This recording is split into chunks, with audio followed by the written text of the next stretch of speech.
Hello everyone, this is Grandad again, Grandad. And this is the third video, and do you remember what I said? I was going to read you a book. But for the next video after this, we're going down to the beach to make some sandcastles. There's the bucket and spade ready, and we'll go down the beach and we'll make some sandcastles. Okay? Alright. Hello, it's Grandad again. Right, this is the book I'm going to read. It's Jim and the Beanstalk. And to listen to the book, as well as you listening to it, I've got with me Ollie and Quack. I tried to look for Quack behind the bar, but he was still having a nap upstairs. He was there for a week. It's the longest nap on record. Anyway, we're going to start this book called Jim and the Beanstalk. Okay? Early one morning, Jim woke up and saw an enormous plant growing outside his window. There it is there. Look, growing outside his window. Great big plant.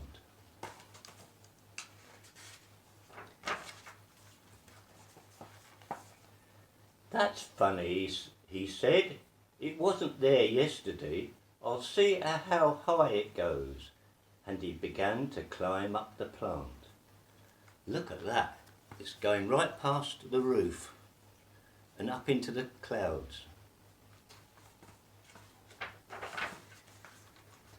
Right up into the clouds. Look, he's still climbing. It certainly is a big plant, he said, as he went into the clouds.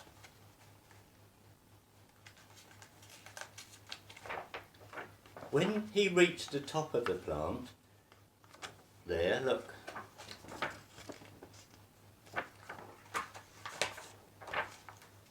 Jim saw a castle. I'm hungry, he said. I'll ask at the castle for breakfast. I hope they have cornflakes.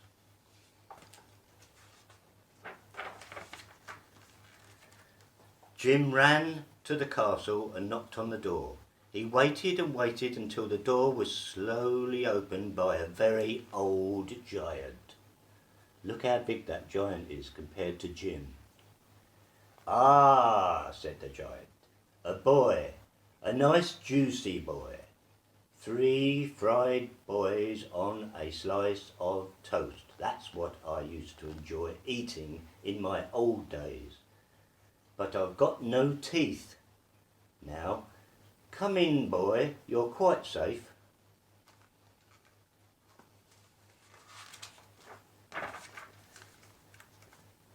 The giant shared his breakfast of beef and beer with Jim. Is your name Jack? He asked. No, said Jim, it's Jim. Did you come up a beanstalk? Asked the giant. I came up some sort of plant, said Jim. It's that beanstalk again, said the giant. It came up once before. That pesky boy Jack stole some of my father's gold and took our golden harp and our golden hen. And I've never really been happy since. And now I'm too old. I can't even see to read my poetry books because the print is too small. Right, there's Jack drinking out of a cup. Look at the size of that cup. And there's the poor giant, a bit sad. Hang on, did you just hear a noise in the distance? Oh, I wonder what that was. I wonder if Nanny's somewhere. Let's go and have a look. Let's see if we can find Nanny in here. Is she in here? No. The doggies are. But Nanny isn't. Is she hanging the washing outside? No. Well, she's not in the kitchen. And she's not in the dining room. There's Quack and Ollie. And there's George. Swimming about. I wonder where she is. I don't know. I think she might be upstairs. There's that noisy tick-tock.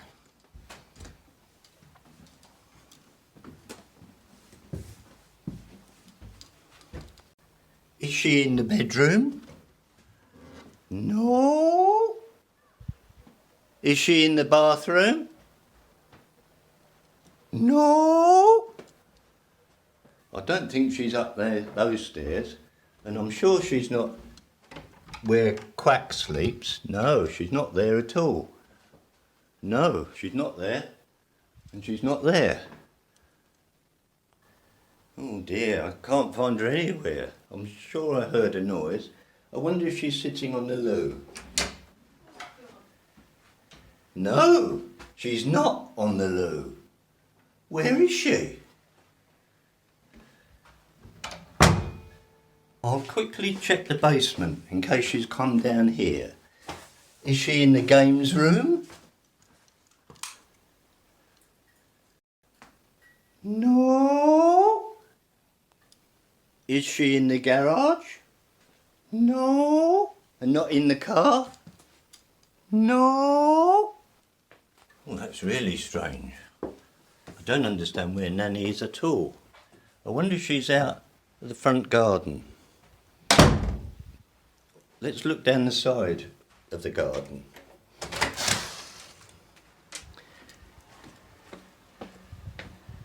No, she's not there. She sometimes sits out here when it's sunny on the balcony. Is she there? No.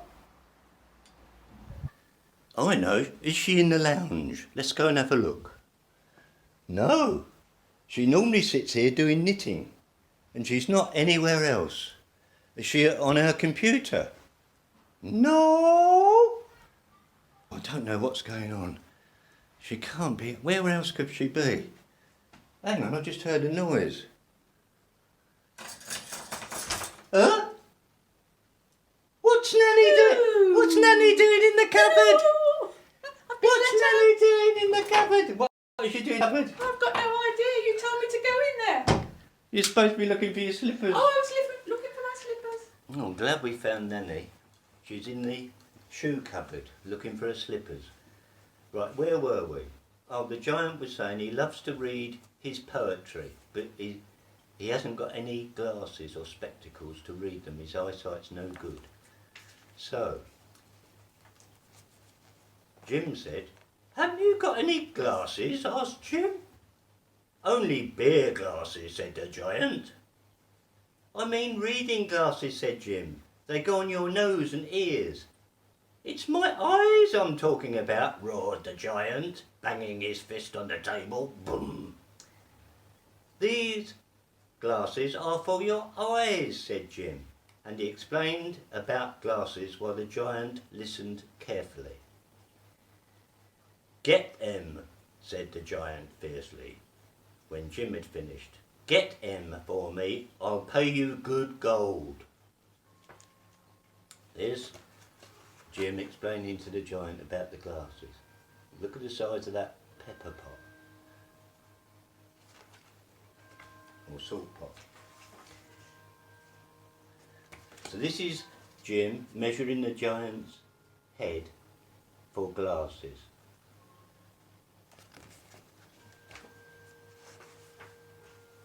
The giant gave Jim a gold coin, and Jim climbed down the beanstalk as fast as he could, holding tight to the coin. He showed the coin to his mother. Before he could say anything, he got dressed and ran off to the optician's. And there's his mum fainting when she saw the gold coin. The opticians could hardly believe his eyes when he saw the giant gold coin. Look, there's the optician. He couldn't believe his eyes when he saw that giant gold coin. But he got to work right away, and he worked all night, and in the morning the glasses were ready. There's the opticians polishing the lenses of the giant's glasses. And here's Jim walking through the streets with the giant pair of glasses. And look at all the people, they can't believe it. They're falling over. They can't believe they've never seen glasses that big.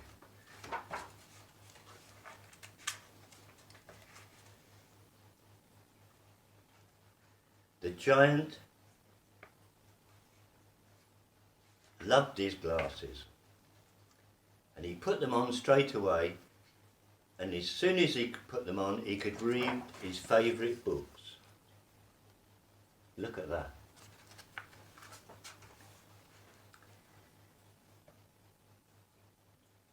He said to Jim, "You're a good boy," he said.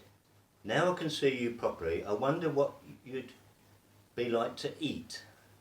I can't eat anything much nowadays because I've got no teeth." "Why don't you have false teeth?" asked Jim. "False teeth?" roared the giant. "Never heard of them." So Jim explained about false teeth while the giant listened carefully. "Get 'em," said the giant when Jim had finished. "Get 'em for me. I'll pay you good gold." So Jim measured the giant's mouth. There he is measuring the giant's mouth for the new set of teeth. And the giant gave Jim another gold coin, and Jim climbed down the beanstalk as fast as he could, holding tight to the coin. He showed the coin to his mother, but before she could say anything, he ran off to the dentist. The dentist could hardly believe his eyes when he saw the giant gold coin. There's the dentist.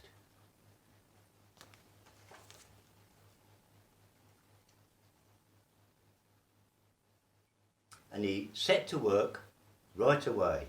He worked all night, and in the morning the teeth were ready, and Jim carried them home. Then he tied them on his back and started to climb up the beanstalk. There's Jim carrying the teeth home, and look at all the people surprised to see huge giant teeth. The giant loved his new teeth. He jumped up and down, champing his jaws and gnashing his teeth until sparks flew. There he is there.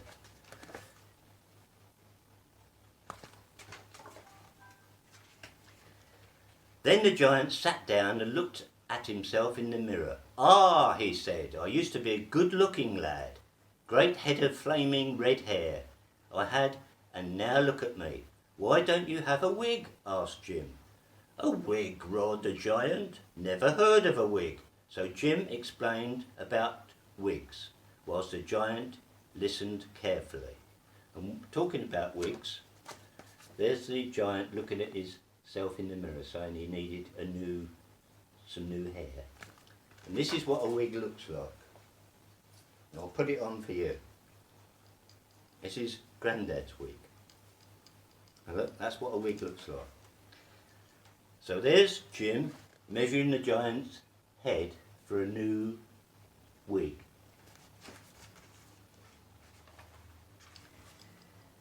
The giant gave Jim another gold coin, and Jim climbed down the beanstalk as fast as he could, holding tight to the coin. He showed the coin to his mother, but before she could say anything, he ran off to the wig maker. The wig maker could hardly believe his eyes when he saw the giant gold coin, but he set to work straight away. He worked all night, and in the morning the wig was ready. And there's Jim carrying the wig back to the beanstalk. And everybody's surprised. The giant loved the wig. He looked about 100 years younger, he said. He put on all his best clothes and danced about the room, beaming at himself in the mirror. "Marvellous, wonderful," he boomed. "I'm happy again. I feel like a new giant, and my appetite has come back too." There's the giant, really pleased at how he looks with new teeth, new glasses and new hair.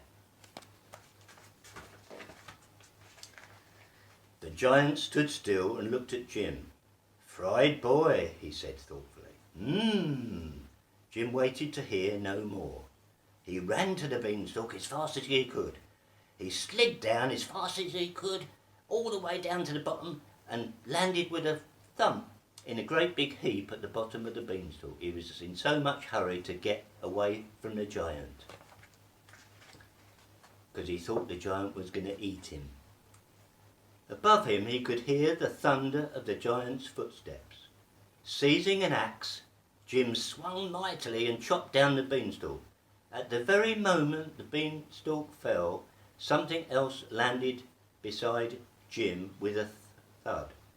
It was a huge piece of paper wrapped around a giant gold coin.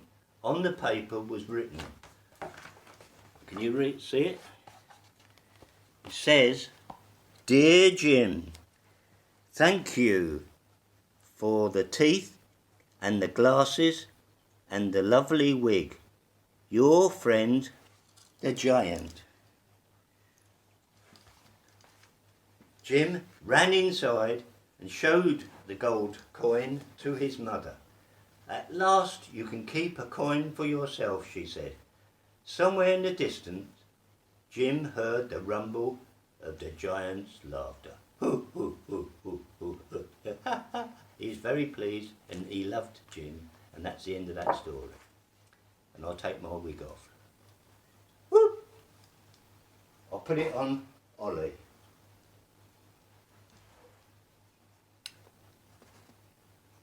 I'll better let the dogs in because they've been in the utility for a long time. Come on, doggies! Come on, look, there they are, running straight into the lounge. There's Ollie with his wig.